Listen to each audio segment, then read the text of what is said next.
Kaixo itziar, ni Asier Gracia naiz eta bideoa egiten ari naiz Emili Jacques Dalcrozen lanaren bideoa aurkezteko. Lehenik eta behin sarrera eta biografia eta testu inguru pedagogiko bat egin dut. Hain zuzen ere Emili Jacques Dalcroz musikagile, pedago eta musika suitzarra izan zen, Bienan jaio eta Genevan eta Parisen ezitu egin zena. Mundu mailan gorputz mugimenduen oinarritutako musika hezkuntzako metodo garrantzitsuenetako baten sortzailea izan zen, eta musika hezkuntzako bitarteko nagusi gisa. Genevako kontserbatorian solfeoko irakasle izan zen garaian, Dalcrozek ikusi zuen ikasle askok partiturak zuzen irakurtzen zitzaketela, baina ez zutela musika nolabait sakonki ulertzen. Eta ezin zutela naturaltasunez hori interpretatu. Horren ondorioz erritmoaren, pultsuaren eta musika egituraren gorputz bizipenean oinarritutako pedagogia garatu egin zuen. Metodoa 20. mendearen hasieran finkatzen joan zen gutxi gorabehera, eta berehala hedatu zen Europa mailan eta Amerikan. Hezkuntzaren esparruan ez ezik dantzarien, instrumentisten eta hezkuntza premia bereziak zituzten pertsonen prestakuntza ere aplikatu egin zuen. Bigarrenik, Dalcroz metodoaren xedea eta helburu orokorrak aipatu ditut. Hain zuzen ere Dalcrozek metodoaren bidez gizabanakoaren musika heziketa integrala lortu nahi zuen, funtsezko 3 dimentsio aplikatuz. Kidegoa, burua eta emozioa. Helburu nagusia ikasleek musika bera izatesoarekin sentitzea da nolabait, eta ritmoak, mugimenduak, pentsamenduak eta adierazpenak unitate bat osatu dezaten.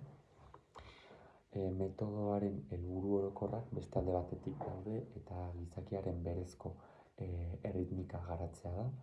Beste bat, barne entzumena eta musika sentsibilitatea estimulatzea nolabait, ondoren koordinazio psikomotorra bultzatzea, gorputz adierazpena eta adierazpen emozionala indartzea, entzumen pertzepzio erantzun motorrarekin konektatu nolabait, sormena sustatzea improvisazioaren bidez, eta solfean modu aktiboan eta bizipenetan ikasteko erraztasuna ematea. Printzipio eta tresna metodologikoei dagokionez, Dalcrozek metodoa 3 bloke banaezinetan egituratzen zuen nolabait. Euritmia, ikasleak pultsua, azentua, fraseatzea, tempoa, soinu dentsitatea eta forma bezalako elementuak irudikatzen zituen musikalki. Bestetik, gorputza instrumentu bihurtzen da, musika agintzen duena, ikusgarri egiten duena, aldaketa metrikoak, sinkopak, polirritmiak eta bar. Mugimenduari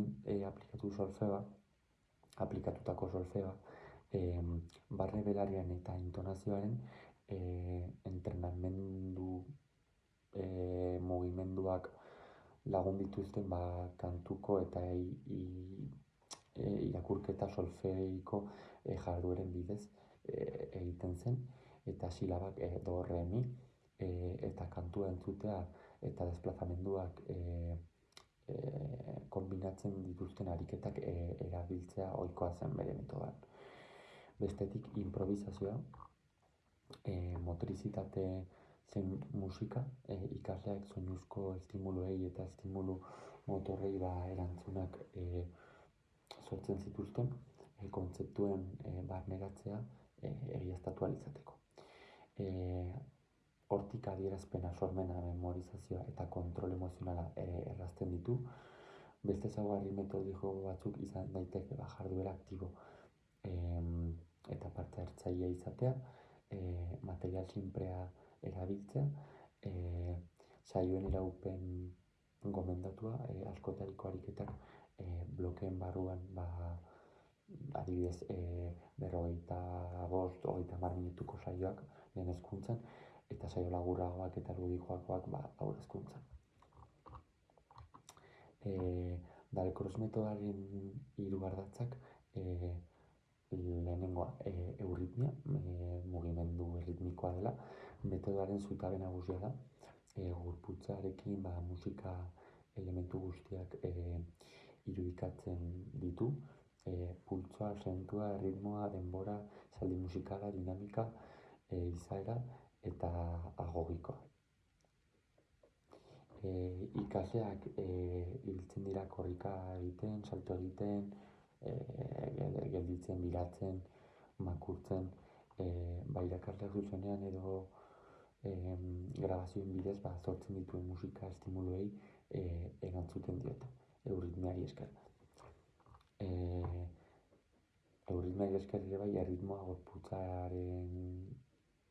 gorputzarekin barneratu egiten da, musika haztatua ez dela ulertzen da, autokontrola garatzen dute eta arreta iraunkorra errazten du. Bizipen solfeoa dagokionez, Dalcrozek ez du solfeoa ezabatzen, baina eraldatu egiten du nolabait. Solfeoa mugimenduan dagoen gorputzarekin ikasten da, ibiltzean norabidez aldatzea edo keinuak egitean abesten da, eta erritmo irauketarekin batera, besoak eta hankak mugitu egiten dira. Horri esker, afinazio hobea lortzen da, barne belarria garatu egiten da, iraupen erritmikoa barneratu, eta azkenik musika, espazio eta denbora nolabait erlazionatu egiten da, hirurak batera.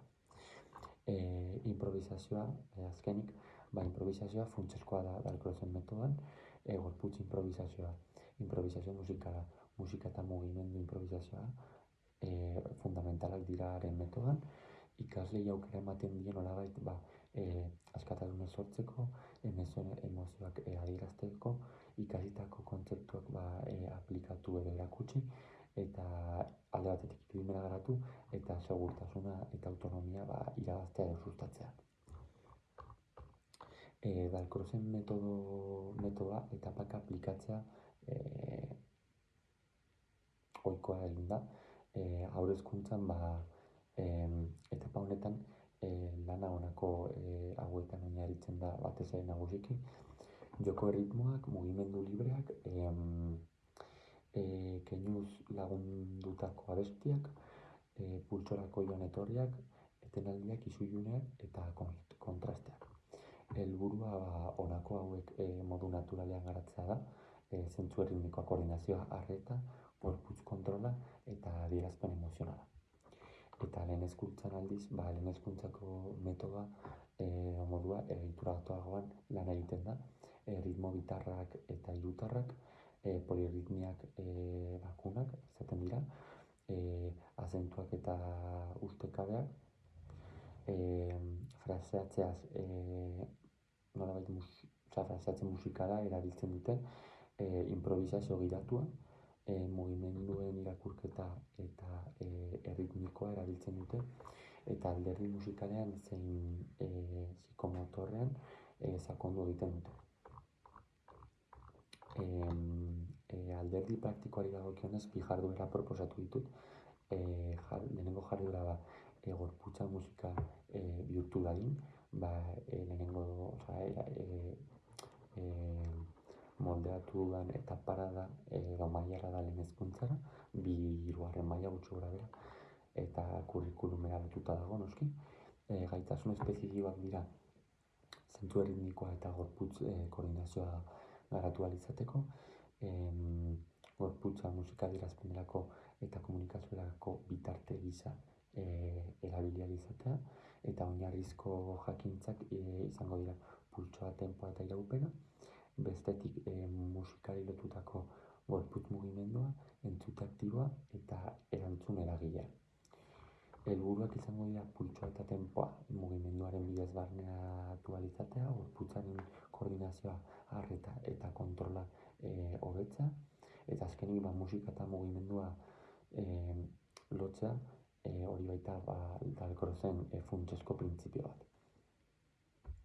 Jardueraren garapenari dagokionez, lehenengo fasean pultsuaren mailaketa bat egingo dugu, ikasleak askatasunez ibiliko dira espazio libre batean, musikaren pultsuari jarraituz, irakasleak tempoa aldatzen du, kanta azkarrago edo motelago jarriko du, eta horrek mugimenduak egokitu beharko dute tempo horretara. Bigarren fasea kontzientzia ritmikoa da, non musika gelditzen denean ikasleak gelditu beharko dira, estatuak balira bezala, eta musika itzultzen bada, mugimenduari berriro ekin beharko diote. Kontsignak dira musika indartsua, pauso handiak ematea, eta musika leuna edo motelago jartzen bada, pauso txikiagoak egitea. Hirugarren fasean mugimendu adierazpena egongo da, non irakasleak tempo edo intentsitate aldaketa txikiak improvisatzen ditu, eta ikasleek aldiz berehala erantzungo dute mugimenduarekin. Dalcrozen printzipioei dagokionez osotuta dago gorputzaren musika tresna delako, fizikoki bizitako erritmoan direlako, gorputzarekin ere eragina, eta entzute aktibo eta berehalako erreakzioa sustatzen dugulako jarduera honekin. Bigarren jarduerari dagokionez, erritmoaren eta espazioaren ekin jolastuko dugu. Lehenengo moldatu dudan mailara laugarren eta bosgarren mailetarako izango da, kurrikulumari lotuta, batez ere mugimendua, erritmoa eta entzumen pertzepzioa koordinatzeko, eta oinarrizko jakintzak izango dira erritmo sinpleak eta konplexuak, eta konposatuak mugimendu koordinatuak egitea, eta entzute arreta eta memoria nola erritmikoa izatea.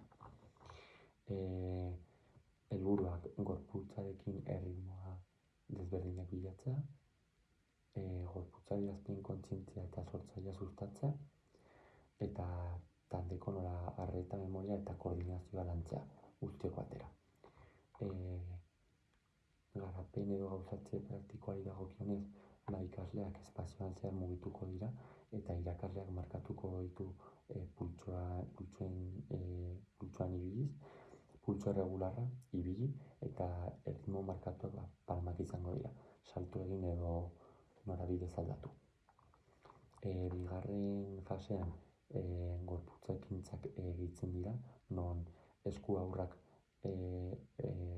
pultsuarekin eta azpibanaketa bat egongo da, duten urrats horiek pultsu bakoitzeko 2 urrats izango dira. Hirugarren fasean improvisazio motorra hastapena sustatuko da, non txandakatuko dira ikasle batek patroia ritmiko bat proposatuko du, esku aurrekin edo oinekin, eta taldeak mugimendua errepikatu eta bihurtu beharko du. Eta honekin bukatu.